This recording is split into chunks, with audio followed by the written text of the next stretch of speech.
এই মহিলাটি কখনোই নিজের মেয়েকে স্কুলের গেট পর্যন্ত নিতে আসতেন না। প্রতিবার তিনি মেয়েকে একটু হেঁটে আসতে বলতেন, তারপর দূরে গিয়ে গাড়িতে তুলতেন। সেদিন যখন মহিলা মেয়েকে নিতে এলো, তখন এক ছেলে ইচ্ছে করে মেয়েটিকে ধাক্কা দেয়। সে মেয়েটিকে গরিব ঘরের মেয়ে বলে অপমান করে, আর সহপাঠীরা হাসতে থাকে। তারা বলে, তোর মা তো গরিব, তাই তো তোর জন্য গেট পর্যন্ত আসে না, তোদের গাড়িও নেই। এই কথা শুনে মেয়েটি ভীষণ কষ্ট পায়। গাড়িতে বসে রাগে সে মাকে জিজ্ঞেস করে, মা তুমি আমাকে স্কুল গেট থেকে নিতে আসো না কেন? মা হাসি মুখে বলেন, বাবু আমরা আমাদের সম্পত্তি লুকিয়ে রাখি। যদি সবাই জেনে যায় যে তুমি সবচেয়ে ধনী মানুষের মেয়ে, তাহলে তুমি কখনো সত্যিকারের বন্ধু পাবে না। মেয়েটি তখন মায়ের কথার মানে বুঝে যায়। এরপর সে ফোনে মায়ের একটা ছবি তুলে বাবাকে পাঠাতে চায়, কিন্তু ভুল করে সেই ছবি স্কুলের প্যারেন্টস গ্রুপে পাঠিয়ে দেয়। ছবিটা দেখেই সবাই সেই মহিলার প্রশংসা করতে শুরু করে, কিন্তু একজন অহংকারী মহিলা, যিনি নিজেকে গ্রুপের সিওর স্ত্রী বলে দাবি করতেন, তিনি হিংসায় জ্বলে ওঠেন। তিনি বলেন, এই লাক্সারি গাড়িটা তো আমার স্বামীর। তারপর তিনি আর কিছু মহিলা মিলে সেই গাড়ির কাছে চলে আসেন, যেন প্রমাণ করতে পারেন যে আগের মহিলা মিথ্যে বলছেন। মহিলা যখন দেখলেন গ্রুপে শেয়ার করা গাড়ির ছবিটা আসলেই তার নিজের গাড়ির মতো, তখন তিনি অবাক হয়ে যান, কারণ সেই গাড়ি চালাতো মাত্র দুইজন ড্রাইভার। তিনি নিজের ড্রাইভারকে জিজ্ঞেস করেন, গাড়িটার যত্ন নেয় কে? ড্রাইভার যখন দ্বিতীয় ড্রাইভারের নাম নেয়, তখন অহংকারী মহিলার মুখ ফ্যাকাশে হয়ে যায়, কারণ সেই দ্বিতীয় ড্রাইভারই ছিল তার স্বামী। সত্যি তখন ফাঁস হয়ে যায়। সে মহিলা তার স্বামীর পদমর্যাদার সুযোগ নিয়ে মিথ্যা বলেছিল যে সে সিওর স্ত্রী। এমনকি এই মিথ্যাও বলেছিল যে গাড়িটা তার স্বামী তাকে উপহার দিয়েছে। রাগে সে চেঁচিয়ে ওঠে, এখনই এই গাড়ি থেকে নেমে যাও। কিন্তু মেয়েটি ভয়ে কাঁপতে থাকে, বলে, মা আমার খুব ভয় লাগছে। তখন মহিলা ড্রাইভারকে বলে, চলো আমাদের বাড়ি নিয়ে চলো। অহংকারী মহিলা তখন রাগে একটা ভয়েস মেসেজ পাঠায়, যদি এই মহিলা আমার গাড়ি নোংরা করে দেয়, তাহলে সারা জীবনেও এর ক্ষতিপূরণ দিতে পারবে না। এই কথা শুনে মহিলা স্তব্ধ হয়ে যায়। তার মনে হয় হয়তো তার স্বামীর আরেকটা স্ত্রী আছে অন্য কোথাও। কিন্তু মেয়েটি বলে, মা বাবার সব টাকা তো তুমিই সামলাও, বাবা চাইলেও আরেকজন স্ত্রী রাখলেও তার কাছে টাকা থাকবে না। তবুও অহংকারী মহিলা চুপ থাকেনি। সে শিক্ষককে বলে, এই মহিলাকে গ্রুপ থেকে বের করে দাও। শিক্ষিকাও তার কথাই সায় দেয় এবং বলেন, এরা বাচ্চাদের ভুল শিক্ষা দিচ্ছে। মহিলা অনেক বোঝানোর চেষ্টা করেন, কিন্তু শিক্ষিকা তার কোনো কথাই শোনেন না। তারপর অহংকারী মহিলা নিজের ছেলের জন্মদিনের নিমন্ত্রণ পাঠায় সব অভিভাবককে, কিন্তু শুধু ওই মহিলা ও তার মেয়েকে বাদ দিয়ে। কিন্তু মহিলা যখন দেখলেন পার্টি হবে গ্রিনফিল্ড ভিলায়, তখন কিছুটা সন্দেহ হয়, কারণ তার মনে পড়ে যায় তার স্বামীরও একই নামে একটি ভিলা রয়েছে শহরের বাইরে। বাড়ি ফিরে মহিলা কিছু বললেন না, স্বামীও কিছু বুঝতে পারেন না। তখন মেয়েটি ঠিক যেমন মা শিখিয়ে দিয়েছিল তেমন করে বাবাকে কিছু প্রশ্ন করতে শুরু করে। সে ইঙ্গিত দেয়, আজ কেউ আমাদের লিমিটেড এডিশন গাড়িটাকে নিজের বলে দাবি করেছে। সিও তখন সব বুঝে যায়। তিনি প্রতিজ্ঞা করেন, আমি শুধু আমার স্ত্রীকেই ভালোবাসি। তারপর তিনি নিজের অ্যাসিস্ট্যান্টকে সত্যটা খুঁজে বের করতে পাঠান। মেয়েকে খুশি করার জন্য সিও পরের দিন এক আন্তর্জাতিক ট্রিপের প্ল্যান করেন। সবাই ব্যাকপ্যাক গুছিয়ে প্রস্তুত হয়ে যায়, কিন্তু খারাপ আবহাওয়ার কারণে ফ্লাইট বাতিল হয়ে যায়। তখন মহিলা সিদ্ধান্ত নেয় মেয়েকে নিয়ে গ্রিনফিল্ড ভিলায় যাবেন। ওদিকে অহংকারী মহিলা নিজের স্বামীকে, যে আসলে ড্রাইভার, জোর করে গ্রিনফিল্ড ভিলার দরজা খুলতে বাধ্য করেন, যাতে সে সেখানে নিজের ছেলের জন্মদিনের পার্টি দিতে পারে। সে গর্ব করে বলে, এই ভিলাটা আমার স্বামীর। কিন্তু পরের মুহূর্তেই সেই মহিলা ও তার মেয়ে সেখানে পৌঁছে যায়, আর সামনে যা দেখে তাতে সবাই অবাক হয়ে যায়। আসল মহিলা দেখে অবাক হয়ে যায় যে তার ফ্যামিলি ভিলার ভেতরেই কারো জন্মদিনের পার্টি চলছে। সে সতর্ক করে বলে, এটা ট্রেসপাসিং, সম্পূর্ণ বেআইনি। কিন্তু ভুয়া মহিলা একটুও ভয় পেল না। সে বাকি অভিভাবকদের সঙ্গে মিলে আসল মহিলাকে মৌখিকভাবে অপমান করতে শুরু করে এবং দাবি করে এই ভিলার মালিক নাকি সে নিজেই। তারা বলে, তুই যতই দামি কাপড় পরিস না কেন,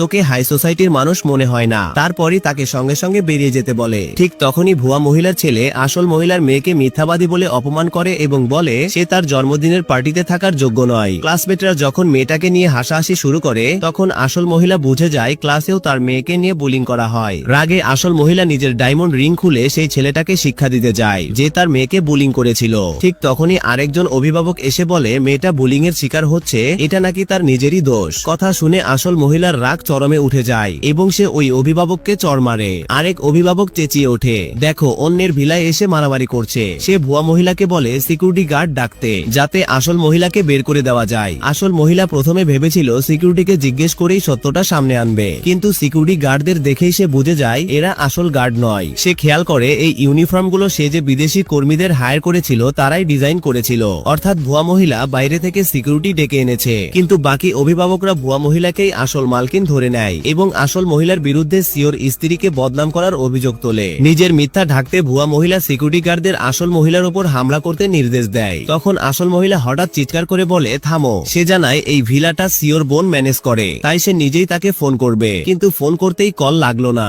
বাকি অভিভাবকরা হেসে ওঠে, দেখো মিথ্যা ধরা পড়ে গেছে, সিওর বোনের নম্বরই জানে না। এরপর ভুয়া মহিলা নিজেই সিওর বোনকে ফোন করে। ফোন করতেই সিওর বোন তাকে সিস্টার ইন ল বলে সম্বোধন করে এবং ছেলেকেও জন্মদিনের শুভেচ্ছা জানায়। আসল মহিলা হতবাক হয়ে যায়, এটা কিভাবে সম্ভব। আসলে ভুয়া মহিলার স্বামী ছিল সিওর ড্রাইভার। সিওর বোনের সঙ্গে সেই ড্রাইভারের ভালো সম্পর্ক ছিল, তাই না ভেবেই সে শুভেচ্ছা জানিয়ে দেয়। এখন সব অভিভাবক আসল মহিলাকে প্রতারক বলতে শুরু করে। তখন আসল মহিলার মেয়ে চেঁচিয়ে বলে, সিওর বোন আমার বুয়া, কিন্তু কেউ তার কথা বিশ্বাস করে না। আসল মহিলা ভাবে হয়তো তার বোন ব্যস্ত আছে, তাই আবার ফোন করবে, কিন্তু ভুয়া মহিলা ঝট করে তার ফোন কেড়ে নিয়ে মাটিতে আশ্রে ভেঙে ফেলে। তারপর একটি লাঠি তুলে বলে, এবার তোকে শিক্ষা দিতেই হবে। ভুয়া মহিলা মেয়েটির বিরুদ্ধে চুরির অভিযোগ আনে এবং বলে সে স্কুলেও নাকি চুরি করে। রাগে আসল মহিলা লাঠিটা ছিনিয়ে নেয় এবং সিকিউরিটি গার্ডদের পিছিয়ে যেতে বলে। ভুয়া মহিলাকে খুশি করতে বাকি অভিভাবকরাও মেয়েটির বিরুদ্ধে মিথ্যা অভিযোগ তুলতে থাকে। তারা বলে সিও এলে তোমার সত্য বেরিয়ে আসবে, কিন্তু আসল মহিলা একদমই বিচলিত হয় না। সে বলে ঠিক আছে, সিওকে ডাকো। ভুয়া মহিলা ভয় পেয়ে যায়, তার সত্য বেরিয়ে যাবে, তাই সে তাড়াতাড়ি টিচারের দিকে ইশারা করে। টিচার আগেই ভুয়া মহিলার কাছ থেকে গিফট নিয়েছিল, তাই এখন সে বাধ্য হয়ে তার পক্ষ নেয়। টিচার মিথ্যা বলে, হ্যাঁ আমি নিজেই ওকে চুরি করতে দেখেছি। তারপর সে মেয়েটাকে জোর করে স্বীকার করতে চেষ্টা করে। মেয়েটি নিজের নির্দোষ প্রমাণ করতে চেষ্টা করে, কিন্তু টিচার তার কথা মানতে রাজি হয় না। সে বলে আমি দেখেছি ও ভুয়া মহিলার ছেলের সাফায়ার নেকলেস নিজের ব্যাগে রেখেছে। ঠিক তখনই ভুয়া মহিলার ছেলেও বলে, হ্যাঁ ও আমার জিনিস চুরি করেছে, ও আমাদের স্কুলের যোগ্য নয়। বাকি ক্লাসমেটরাও হেসে ওঠে এবং বলে ওকে আমাদের স্কুল থেকে বের করে দাও। আসল মহিলা জানতো তার মেয়ে নির্দোষ। সে টিচারকে জিজ্ঞেস করে, তুমি এইসব কথা বলতে পারো কিভাবে? ভুয়া মহিলার চাপে পড়ে টিচার মেয়েটিকে জোরে ধাক্কা দেয়। মেয়েটি নিচে পড়ে যায় আর ঠিক তখনই তার ব্যাগ থেকে সাফায়ার নেকলেসটা গড়িয়ে বাইরে পড়ে যায়। সঙ্গে সঙ্গে বাকি অভিভাবকরা সবাই মিলে তাকে চোর বলতে শুরু করে। ঠিক তখনই আসল মহিলার মনে পড়ে যায় তার স্বামী জন্মদিনে তাকে ঠিক এমনই একটি নেকলেস উপহার দিয়েছিল, কিন্তু সেদিন সে অনেক উপহার পেয়েছিল, তাই ঠিক করে মনে ছিল না। মেয়েটি যখন চুরির অভিযোগ অস্বীকার করে তখন ভুয়া মহিলা জোর করে তাকে মাটিতে হাঁটু গেড়ে বসতে বলে এবং ক্ষমা চাইতে বাধ্য করে। মেয়ের নিরাপত্তার কথা ভেবে আসল মহিলা আর কোনো উপায় থাকে না, বাধ্য হয়ে তাকে মিথ্যা অভিযোগ মেনে নিতে হয়। কিন্তু এতেও ভুয়া মহিলার সন্তুষ্টি হয় না, এই জন্য সে বাকি মহিলাদেরকেও ইশারা করে আসল মহিলাকে মারার জন্য। এটা দেখে মেয়েটির চোখে পানি চলে আসে, কিন্তু আসল মহিলা মেয়েকে জিজ্ঞেস করে এই নেকলেস তোমার ব্যাগে আসলো কিভাবে? তখন মেয়েটি বলে, এই নেকলেসে তোমার নাম খোদাই করা আছে, তাই আমি এটা ব্যাগে রেখেছিলাম। এই কথা শুনে আসল মহিলা চমকে যায়। তার মনে পড়ে তার নেকলেস তো সবসময় ড্রেসিং রুমেই থাকে, তাহলে এই নেকলেস ভুয়া মহিলার কাছে এলো কিভাবে? সে সঙ্গে সঙ্গে ভুয়া মহিলাকে জিজ্ঞেস করে, যদি এটা তোর নেকলেস হয় তাহলে দেখা এতে কোনো নাম খোদাই করা আছে কিনা। ভুয়া মহিলা ঘাবড়ে যায়। সে বলে, এটা টপ ক্লাস গহনা, এতে কোনো নাম খোদাই করা থাকতে পারে না। কিন্তু শিক্ষক নেকলেসটি পরীক্ষা করতেই সেখানে আসল মহিলার নাম লেখা পাওয়া যায়। ভুয়া মহিলা একেবারে নিশ্চুপ হয়ে যায়। তার মাথায় ঢোকে না তার সফার স্বামী কেন আসল সিওর স্ত্রীর কাছ থেকে নেকলেস চুরি করলো।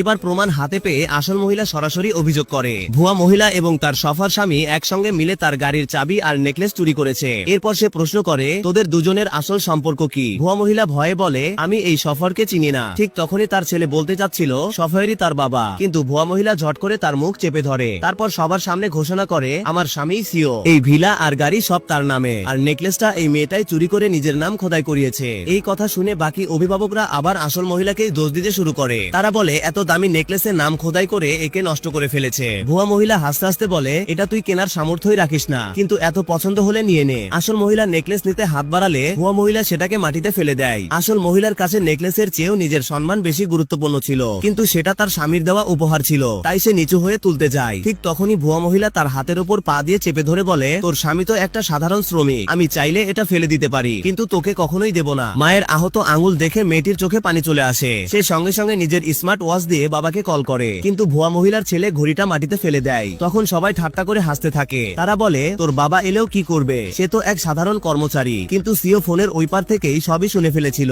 সে সঙ্গে সঙ্গে ড্রাইভারকে বলে, দ্রুত গাড়ি চালাও, এই মুহূর্তে ভিলাই যেতে হবে। এদিকে এক অভিভাবক ভুয়া মহিলাকে খুশি করতে আসল মহিলাকে বাইরে বের করে দিতে চায়, কিন্তু আসল মহিলা তাকে জোরে ধাক্কা দেয়। সে গিয়ে এক দামি ফুলদানির সঙ্গে ধাক্কা খায়। এই সুযোগে ভুয়া মহিলা চিৎকার করে বলে, দেখো এই মহিলা সিওর সম্পত্তি নষ্ট করছে। কিন্তু আসল মহিলা একটুও ভয় পায় না। সে বলে, আমি জানি না তোর স্বামীকে, কিন্তু যদি আমার স্বামী আমাকে প্রতারণা করে আমি তাকেও খালি হাতে বের করে দেব। তারপর সে দৃঢ় কণ্ঠে ঘোষণা করে, আমি আসল সিওর স্ত্রী। সবাই স্তব্ধ হয়ে যায়, কিন্তু কেউই বিশ্বাস করে না, বরং সবাই ধরে নেয় সে সিওর গোপন স্ত্রী। এক মহিলা রাগে তাকে চড় মারে। ঠিক তখনই ভুয়া মহিলা কিছু বলতে যাচ্ছিল, কিন্তু আসল মহিলা ঘুরে তাকে 3টি চড় মারে। প্রথমটা কাউকে অপমান করার জন্য, দ্বিতীয়টা কারোর বাড়ি জোর করে দখল করার জন্য, আর তৃতীয়টা তার মেয়েকে বুলিং করার জন্য। ভুয়া মহিলা খেপে গিয়ে সঙ্গে সঙ্গে সিকিউরিটি গার্ডদের আদেশ দেয়, এই মহিলাকে ধরে ফেলো। ঠিক তখনই নতুন নিয়োগ পাওয়া একজন বাটলার সিকিউরিটি টিম নিয়ে সেখানে পৌঁছায়। সে নতুন হওয়ায় আসল সিওর স্ত্রীকে চিনতে পারেনি। সে দেখে ভুয়া মহিলার হাতে সিওর এক্সক্লুসিভ অ্যাক্সেস কার্ড। তাই সে কিছু না ভেবেই সিকিউরিটি গার্ডদের আদেশ দেয়, এই মহিলাকে শিক্ষা দাও। ঠিক সেই মুহূর্তেই সিওর গাড়ি এসে ভিলার গেটের সামনে থেমে যায়। সিও যখন সেই নারীকে নিজের স্ত্রী বলে ডাক দিল,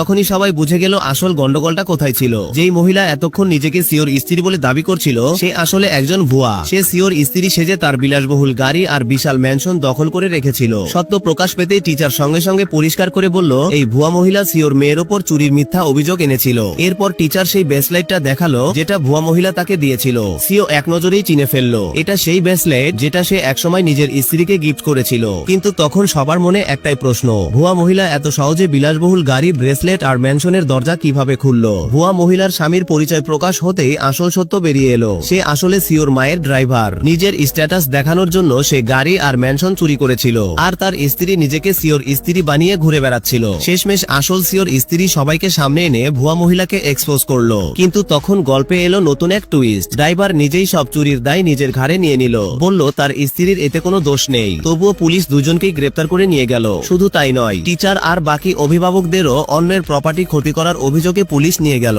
এভাবেই পুরো ড্রামাটা শেষ হলো। কিন্তু এইসব কিছু ঘটেছিল একটাই কারণে, সঠিক সময়ে সিওর ছোট বোন ফোন ধরেনি। এই কারণেই সিওর স্ত্রী নিজের পরিচয় প্রমাণ করতে পারেনি, আর ভুয়া মহিলা ও অন্য অভিভাবকেরা তাকে ভীষণভাবে অপমান করেছিল। তবুও সিওর স্ত্রী ননদকে দোষ দেয়নি, কারণ তার অনুরোধেই ননদ সেদিন তার মেয়েকে স্কুলে নামিয়ে দিয়েছিল। কিন্তু আসল ঝামেলা শুরু হলো তখনই, যখন হঠাৎ সিওর মা প্রচন্ড রেগে গেল। তিনি তার পুত্রবধূকে ধমকাতে শুরু করলেন, কিভাবে সে ড্রাইভারকে তার অনুমতি ছাড়াই চাকরি থেকে বের করে দিল। আসলে শাশুড়ি তার বৌমাকে কখনোই পছন্দ করত না। এই সুযোগে সে তীব্র খোঁচা দিতে লাগলো। শাশুড়ি বলল, ড্রাইভার 10 বছর ধরে এই বাড়িতে কাজ করছে, সে তাকে নিজের ছেলের মতো ভাবতো, এমনকি দত্তক নেওয়ার কথাও ভেবেছিল। সিওর স্ত্রী কিছু বলার আগেই শাশুড়ি তাকে জোরে একটা চড় মারলো। সব দেখে সিও টেনশনে পড়ে গেল, কিন্তু তার স্ত্রী স্পষ্ট জানিয়ে দিল, এই ড্রাইভার চুরি করতে ধরা পড়েছে, সে আর এই বাড়িতে থাকতে পারবে না। তার উপর ড্রাইভার আর ভুয়া মহিলার ছেলে স্কুলে তার মেয়েকে বুলিং করত। কিন্তু শাশুড়ি এইসব বিশ্বাস করলো না, তার কাছে এইসব ছিল তুচ্ছ অজুহাত। উল্টো সে খোঁজা দিতে লাগলো, ভুয়া মহিলা নাকি বেশি সুন্দর আর সংস্কারী, আর সে প্রথমবারই ছেলে সন্তান জন্ম দিয়েছে, অথচ তার বৌমা শুধু একটা মেয়ে জন্ম দিয়েছে। এই কথা শুনে সিওর স্ত্রী খেপে গেল। সে স্পষ্ট বলল, সে তার মেয়েকে ভীষণ ভালোবাসে এবং ভুয়া মহিলার সাথে তুলনা করার কোনো প্রশ্নই ওঠে না। সে এটাও বলল, সে দ্বিতীয়বার মা হওয়ার কোনো ইচ্ছা রাখে না। এই কথা শুনে শাশুড়ি আরো ভয় পেয়ে গেল। তার ভয়, $100 মিলিয়ন ফ্যামিলি এম্পায়ার যদি কোনো পুরুষ উত্তরাধিকারী না পায়। কিন্তু সিওর স্ত্রী দৃঢ়ভাবে বলল, তার মেয়েও এই সাম্রাজ্যের উত্তরাধিকারী হতে পারে। শাশুড়ির মাথায় কিন্তু শুধু ছেলে সন্তানের চিন্তাই ঘুরছিল, তার কাছে নাতনি কখনোই এই বাড়ির যোগ্য উত্তরাধিকারী নয়। এই মানসিকতা দেখে সিও আর তার মায়ের মধ্যে তীব্র ঝগড়া শুরু হলো। আর ঠিক তখনই শাশুড়ির মাথায় এলো এক নোংরা প্ল্যান। নাতনিকে যদি সরিয়ে দেওয়া যায়, তাহলে আবার ছেলে সন্তান নেওয়ার সুযোগ থাকবে। এই পরিকল্পনা অনুযায়ী সে জেল থেকে ড্রাইভার আর ভুয়া মহিলাকে জামিনে ছাড়িয়ে নিল এবং নিজের নাতনিকে অপহরণ করার নির্দেশ দিল। যেদিন সিওর বোন মেয়েটাকে স্কুলে নামিয়ে দিল, ভুয়া মহিলা তার শাশুড়িকে প্রতিশ্রুতি দিল, এই বাচ্চা আর কোনোদিন এই বাড়িতে ফিরবে না। সিওর বোন স্কুল গেট থেকে বের হতেই ড্রাইভার এক নতুন নাটক শুরু করলো। সে অন্ধ সেজে রাস্তায় দাঁড়ালো আর ইচ্ছে করে নিজের ফোন ফেলে দিল। নিরীহ বাচ্চাটা দয়া করে ফোনটা তুলে দিতে যেতেই এক মুহূর্তে তাকে জোর করে গাড়িতে তুলে নেওয়া হলো। দূর থেকে সব দেখে সিওর বোনের মনে সন্দেহ হলো। সে সঙ্গে সঙ্গে তার ভাবিকে ফোন করলো।